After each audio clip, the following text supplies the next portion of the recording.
ایک زمانے کی بات ہے، بغداد کے ایک شہر میں جہاں ایک چور رہتا تھا جسے سب سے تیز، سب سے عیار اور سب سے خطرناک سمجھا جاتا تھا۔ اس کی چالاکی ایسی تھی کہ وہ دن کی روشنی میں بھی بازار کے بیچوں بیچ سے گزرتا اور لوگوں کے ہاتھوں سے سامان یوں غائب کر دیتا جیسے ہوا میں تحلیل ہو گیا ہو۔ اس کی چالاکی محض ہاتھوں تک محدود نہ تھی، بلکہ اس کی زبان ایسی میٹھی تھی کہ جیسے چاہتا اپنی سحر انگیز باتوں میں جال میں پھنسا لیتا۔ عمرہ و تاجر اس کے دھوکے میں اپنا سونا گوا بیٹھتے اور غریب اپنی آخری روٹی سے محروم ہو جاتے، مگر کوئی اسے قابو نہ کر پاتا۔ بغداد کا بازار اس زمانے میں اپنی رنگینی اور رونق کے لیے مشہور تھا۔ رنگ برنگی دکانیں، خوشبودار مصالحوں کی مہک، سونے چاندی کے زیورات اور سبز کپڑوں کے لہراتے پرچم اس کی شان بڑھاتے تھے۔ لیکن اس چور کی وجہ سے ہر دل خوف زدہ رہتا۔ شام ڈھلتے ہی دروازوں پر تالے پڑ جاتے اور رات کے سناٹے میں صرف کتوں کے بھونکنے کی آواز گونجتی۔ لوگ کہتے کہ یہ کوئی انسان نہیں، شاید کوئی شیطان ہے جو شکل بدل کر گھومتا ہے۔ آخر ایک دن لوگوں کا صبر جواب دے گیا۔ وہ سب حاجی صاحب کے پاس دربار میں پہنچے۔ بغداد کا حاجی صاحب اپنی عدل و انصاف کی وجہ سے مشہور تھا۔ اس کے دربار میں غریب و امیر برابر کھڑے ہوتے اور فیصلہ صرف حق کے پلڑے میں ہوتا۔ لوگوں نے حاجی کے قدموں میں گر کر التجا کی کہ حاجی صاحب، ہماری روزی روٹی چھن گئی ہے، اس چور نے ہمیں عاجز کر دیا، آپ ہی انصاف کر دیں۔ حاجی نے گہری سانس لی اور فرمایا، ہر چور کا انجام ایک دن عیاں ہوتا ہے۔ اس کی چالاکی ہمیشہ کام نہ آئے گی، مگر اس عیار کو پکڑنے کے لیے اس کے دماغ سے مقابلہ کرنا ہوگا۔ اگلے ہی چند دن چور نے ایک نیا کارنامہ کیا۔ ایک غریب کسان اپنا اناج بیچ کر گھر لوٹ رہا تھا۔ چور اسے راستے میں ملا، میٹھی باتیں کی اور بولا، بھائی تم کتنے شریف لگتے ہو، یہ اناج بازار سے بہتر داموں بک سکتا ہے، مجھے دے دو، میں تمہیں سونے کے سکوں سے نواز دوں گا۔ کسان اس کی باتوں میں آ گیا۔ جب ہوش آیا تو اناج بھی گیا اور سکے بھی ہاتھ نہ آئے۔ بیچارہ کسان روتا دھوتا حاجی صاحب کے پاس پہنچا۔ حاجی نے گھبراہٹ کی بجائے ایک نیا حربہ سوچا۔ اس نے بازار میں اعلان کروایا کہ جو کوئی اس چور کو پکڑے گا اسے انعام ملے گا، لیکن انعام صرف اسے ملے گا جو بغیر شک و شبہ کے چور کو ثبوت کے ساتھ لائے گا۔ لوگوں میں جوش بھر گیا، ہر کوئی چور کی تلاش میں نکل پڑا، مگر اس کی چالاکی سب پر بھاری پڑتی۔ کبھی وہ مسافر بن کر آتا، کبھی فقیر کی شکل دھرتا، کبھی مزدور کے پھٹے کپڑوں میں گھومتا۔ ایک دن وہ حاجی صاحب کے دربار میں جا پہنچا، کفن اوڑھ کر روحانی بزرگ بن گیا، ہاتھوں میں تسبیح، چہرے پر جھوٹا نور۔ لوگ اسے دیکھ کر سمجھے کہ یہ کوئی عظیم ہستی ہے۔ چور بولا، میں ایک بڑی خبر لے کر آیا ہوں، شہر کا چور کوئی اور ہے، میں نہیں۔ سب حیران رہ گئے۔ چور نے ایک بے گناہ مزدور کا نام لے دیا جو دن رات محنت کر کے روٹی کماتا تھا۔ اس پر الزام لگ گیا اور لوگ اسے چور کہنے لگے۔ حاجی نے مزدور کو غور سے دیکھا، پھر مسکرا کر فرمایا، جو سچ بولتا ہے اس کی آنکھیں جھکتی نہیں، اور جو جھوٹ بولتا ہے اس کی زبان لڑکھڑاتی ہے۔ میں ابھی فیصلہ نہیں کروں گا، کل سب کے سامنے اصلی چور کی نقاب کھولوں گا۔ بغداد کے لوگوں کے دلوں میں امید جاگ اٹھی۔ چور دل ہی دل میں ہنس رہا تھا کہ حاجی صاحب بھی اس کی باتوں میں آ گیا، مگر حاجی کے دل میں کچھ اور ہی تھا۔ اس کی آنکھوں میں وہ نور تھا جو چالاکی سے بھی تیز تھا۔ حاجی نے دونوں چوروں کو گھور کر دیکھا۔ عوام خاموشی سے فیصلے کی منتظر تھی۔ حاجی نے گہری سانس لی اور فرمایا، دونوں چوروں کی چالاکی کو پرکھنے کے لیے میں خود ان کا امتحان لوں گا۔ وہی جیتے گا جو سچ میں عقل مند ہوگا، اور جو دھوکہ دے گا وہ ذلت کے ساتھ بے نقاب ہوگا۔ چلاک چور کے چہرے پر ہلکی سی مسکان تھی، جیسے اسے یقین ہو کہ وہ سب کو بے وقوف بنا لے گا۔ عقل مند چور خاموشی سے حاجی کی باتیں سنتا رہا، دل میں صرف اللہ کا نام لیتا اور دعائیں مانگتا رہا۔ حاجی صاحب نے پہلا امتحان شروع کیا اور فرمایا، تم دونوں کو ایک تھیلا دیا جاتا ہے جس میں سونا، چاندی اور قیمتی جواہر ہے۔ تمہیں یہ تھیلا ایک رات اپنے پاس رکھنا ہے اور کل واپس لانا ہے، مگر اگر کسی نے چالاکی کی تو اللہ اس کا راز کھول دے گا۔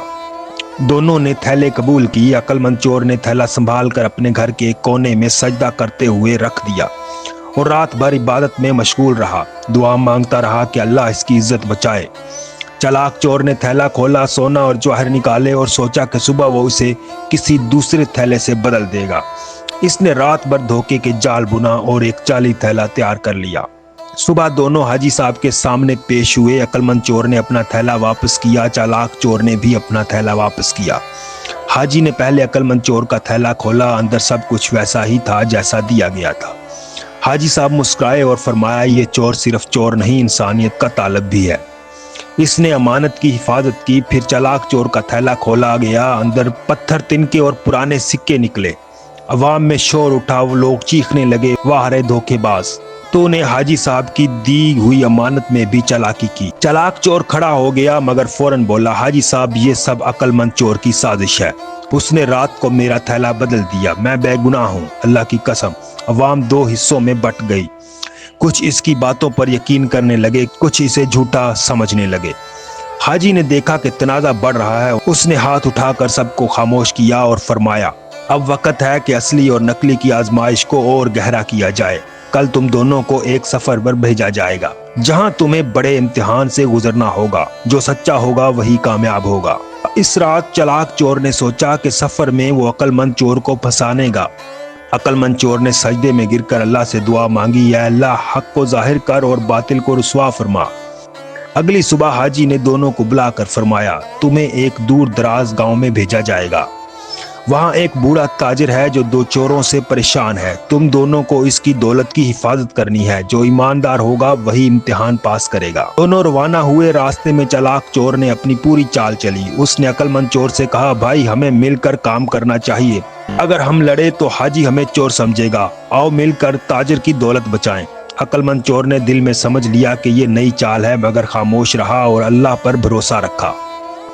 گاؤں پہنچ کر بوڑھے تاجر نے کہا، میرے گھر پر رات کو چور حملہ کرتے ہیں، اگر تم نے میری دولت بچائی تو میں حاجی صاحب کے سامنے تمہاری سفارش کروں گا۔